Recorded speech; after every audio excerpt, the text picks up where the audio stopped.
All right, guys, it's day 1,658 of getting sued by Impossible Foods, and today we're talking about the first race of the 777 project, the Patagonia International Marathon, 63 kilometers. All right, so this was the first race of 777 that we kicked off. It was all the way down in Patagonia, and so getting there in the first place is pretty tough. I had to fly all the way down to Santiago, Chile, and then flew down to Punta Arenas, where I got on a shuttle bus type thing all the way into the park, and then you start the race in the middle of this park.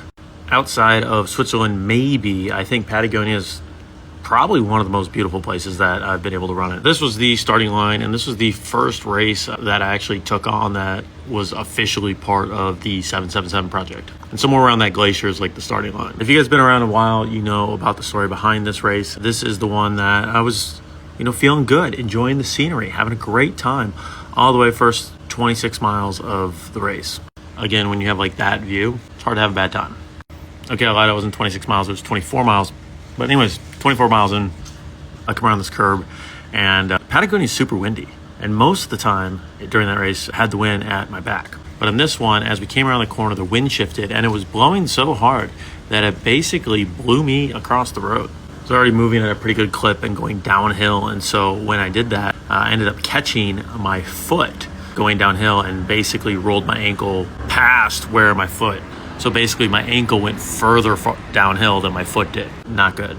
But this was the first of the 7 races, so I wasn't going to be like, hey, I'm in Chile, let me quit this race. So somehow I basically just hobbled the last 15 miles. So we got to 40 miles or so. I thought I just rolled an ankle. I was reading this blog post and I actually didn't even know what had happened to my ankle by the time I wrote this. When I got home and my ankle was still hurting, I was like, let's go for a run. Let's go I just did 40 miles. Let me see if I can do a mile or 2 miles, just easy run.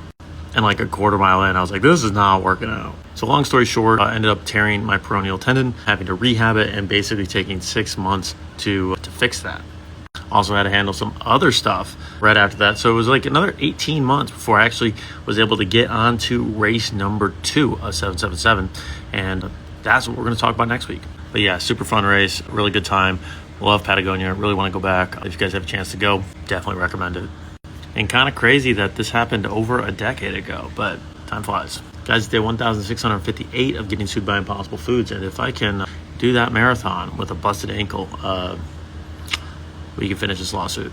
I'll see you tomorrow.